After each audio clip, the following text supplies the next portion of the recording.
नमस्कार, मैं सारिका मुंदड़ा प्रस्तुत हूँ एनसीईआरटी कक्षा 8वीं की वसंत पुस्तक का पाठ 4 लेकर दीवानों की हस्ती।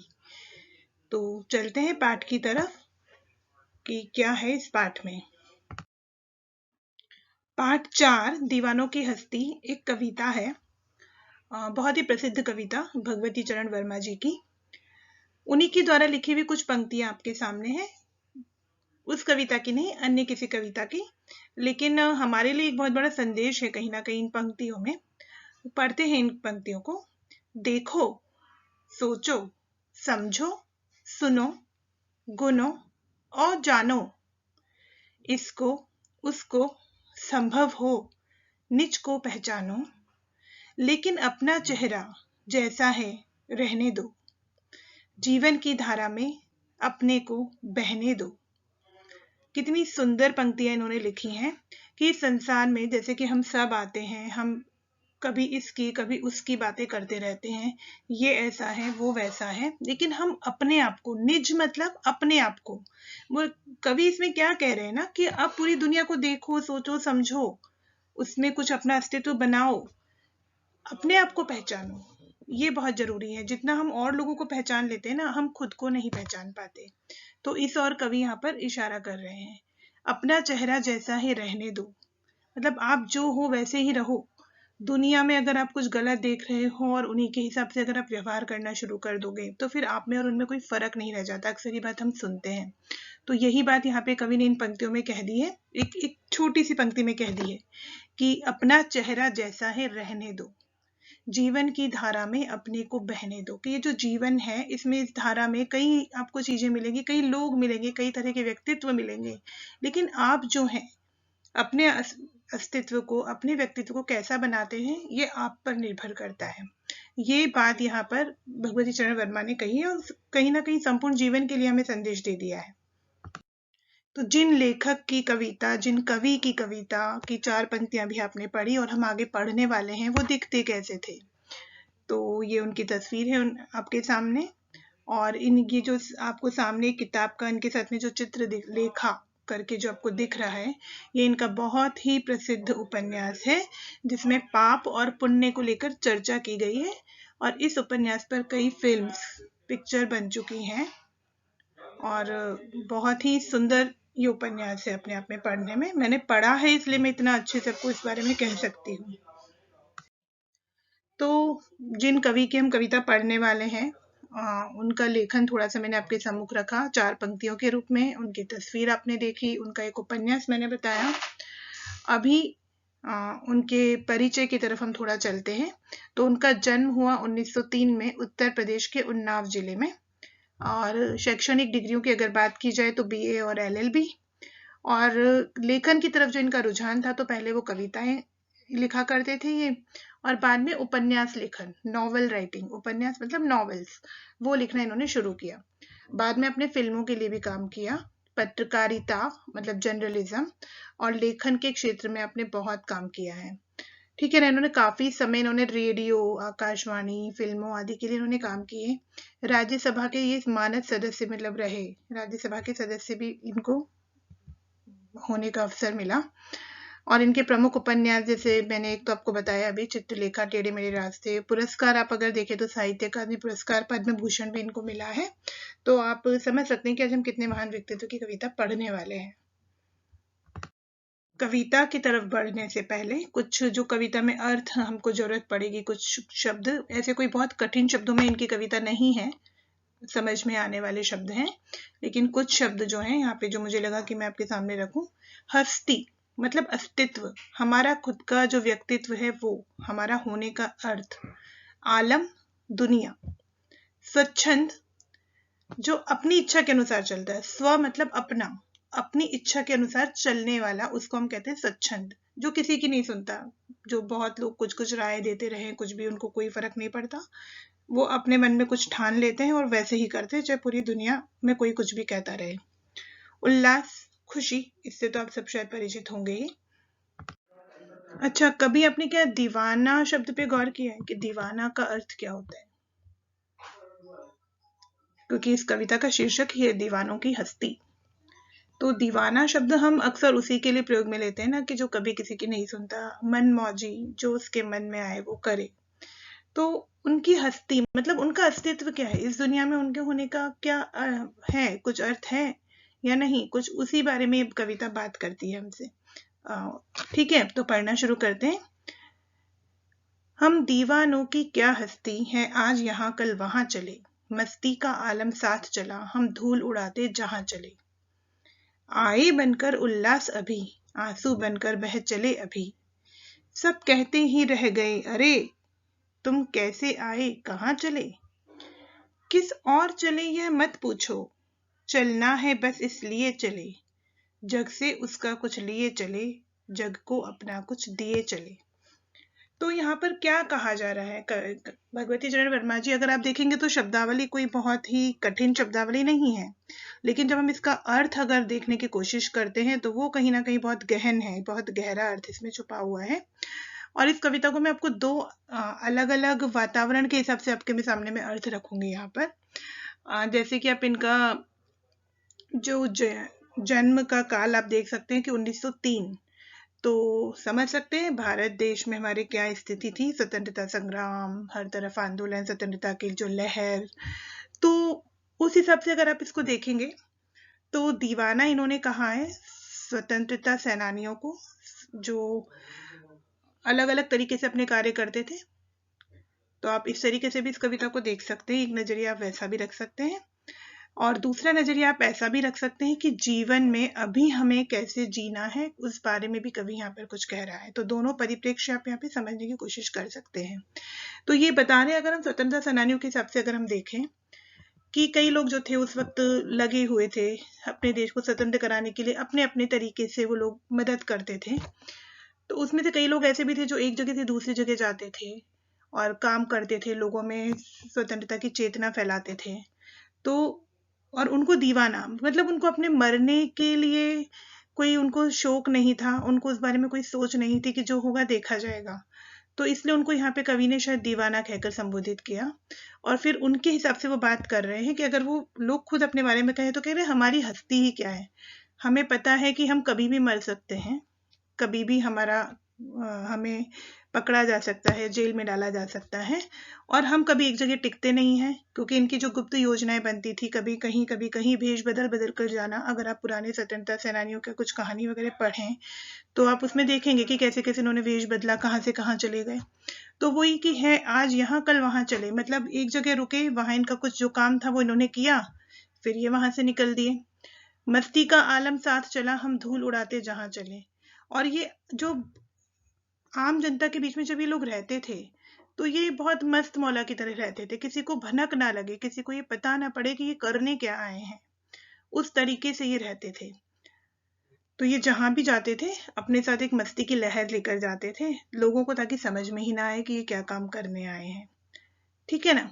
हम धूल उड़ाते जहां चले, मतलब जहां भी ये जाते थे अपने पीछे धूल उड़ा के, मतलब कि लोगों को पता ही ना पड़े कि ये कौन थे, क्या आए, क्या काम करके गए। धूल उड़ाना कहीं ना कहीं आंखों में मिट्टी जैसे उड़ जाती है, हमें कुछ दिखता नहीं है, तो कुछ वैसा। आए बनकर उल्लास अभी, आंसू बनकर बह चले अभी।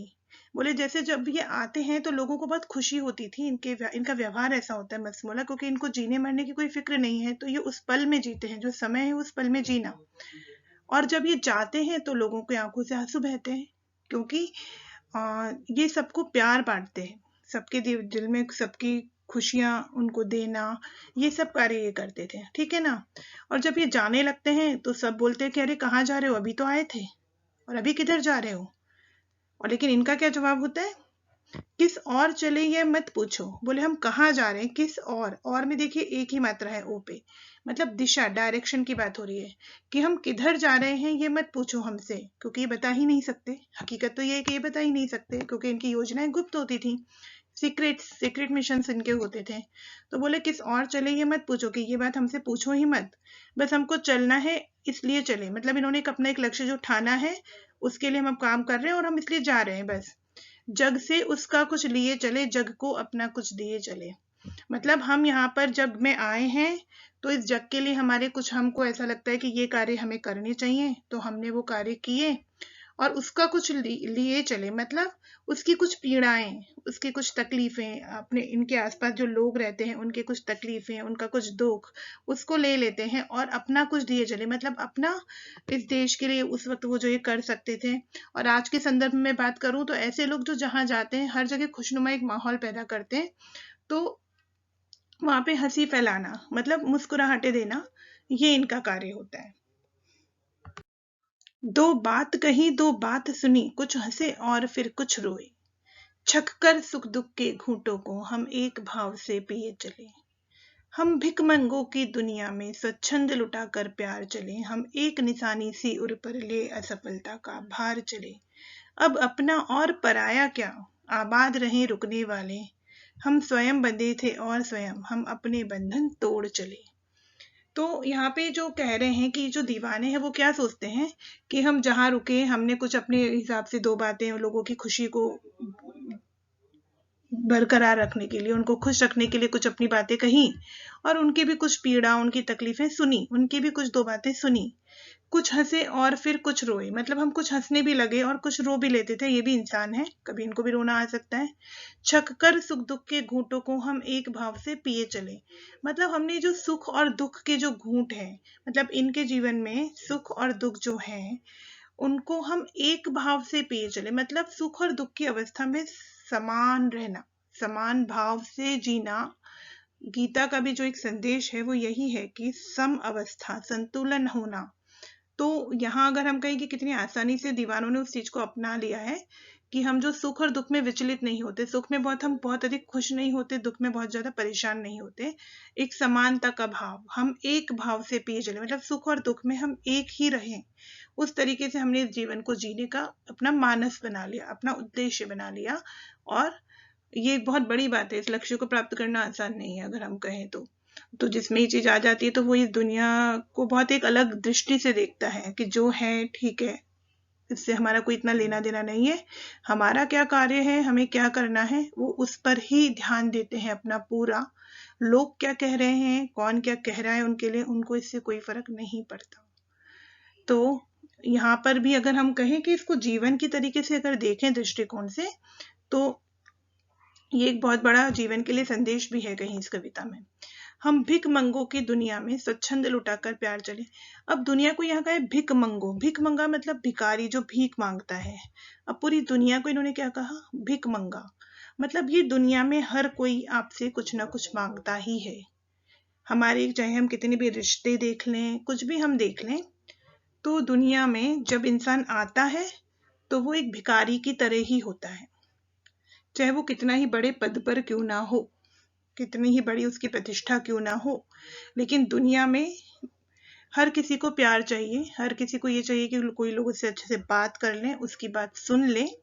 तो ये जो दुनिया है वो भिकमंगों की तरह है, और इस दुनिया में वो क्या कार्य कर रहे हैं, उनका जो नजरिया है वो क्या है, उनका जो दृष्टिकोण है वो क्या है कि हम अपनी इच्छा से हम जीते हैं और सबके साथ बहुत खुशियां बांटते हैं, सबको बहुत खुश करने का कार्य करते हैं, और हम यही बस हम देकर जा रहे हैं इस दुनिया को, हमारे पास और कुछ नहीं है देने को, लेकिन हम लोगों को हंसाते हुए, मुस्कुराते हुए, उनके चेहरों पर मुस्कान बांटते हुए, उनको प्यार देते हुए और इस दुनिया से हम चले जाएंगे। लेकिन लोग जब इनको कहते हैं कि अरे ये दीवाना है, कुछ जीवन में कोई सफलता इसने प्राप्त नहीं की, बस ऐसे ही हंसता रहता है, लोगों की पीड़ा बांट रहा है, और सब क्या है, इसने किया क्या, इस दुनिया में आके इसने किया क्या, तो वो जब लोग कहते हैं तो कहीं इनके हृदय पर क्या लगता है, वो एक है कि हम एक निशानी सी उर पर, निशानी मतलब निशानी, उर मतलब हृदय, मन, तो ये बोले कि हमारे मन पर सिर्फ एक ही भार है कि लोग हमें असफल समझते हैं,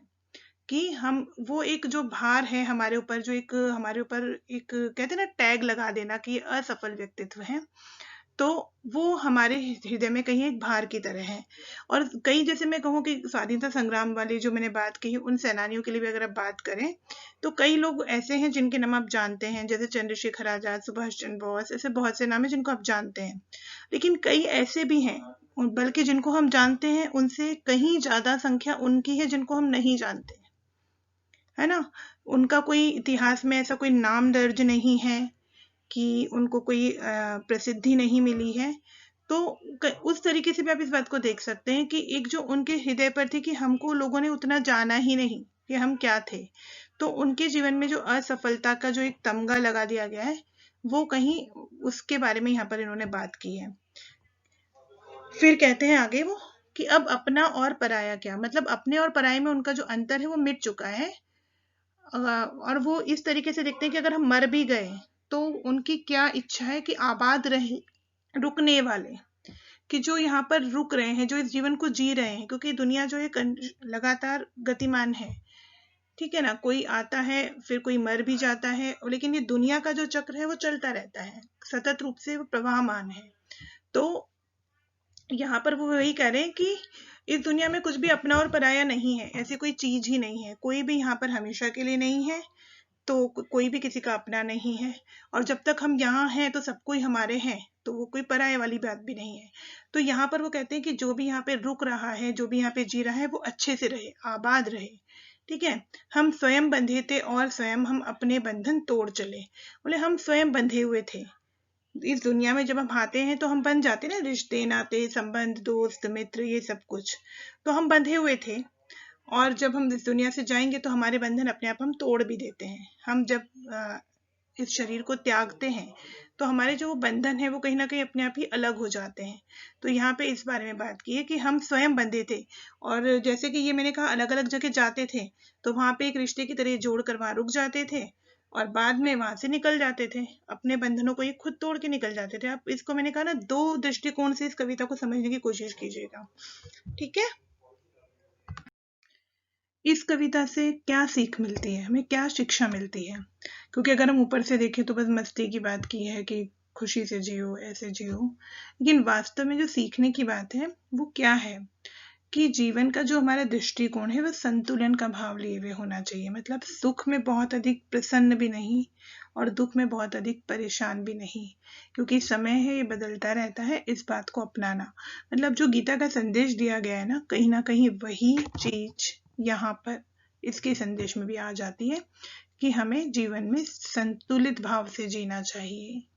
और दीवानों की हस्ती कैसी होती है, कहीं ना कहीं इस भाव को अपनाए हुए होती है, ये यहाँ पर हमें बताया गया है। तो कविता हमने पढ़ ली, अभी कुछ प्रश्नोत्तर कुछ आपकी किताब में है, कुछ उससे अलग भी यहाँ पे मैंने दिए हैं। तो उसमें कुछ अलग है कि आपको सबसे अच्छी बात क्या लगी जब आपने ये कविता पढ़ी, तो इसमें जीवन में अपनाने लायक आपको अच्छी बात क्या लगी। और जीवन में मस्ती होनी चाहिए, मतलब हमें खुश रहना चाहिए, बहुत हर जगह बहुत बेफिक्री से रहना चाहिए, लेकिन कितना, क्या ये जो मस्ती की जो सोच है कभी कभी हानिकारक भी हो सकती है? अगर हो सकती है तो कैसे? कवि ने दुनिया को भिखमंगा क्यों कहा है? कवि ने यहाँ पर बोला है दुनिया को भिखमंगा, तो क्यों कहा है?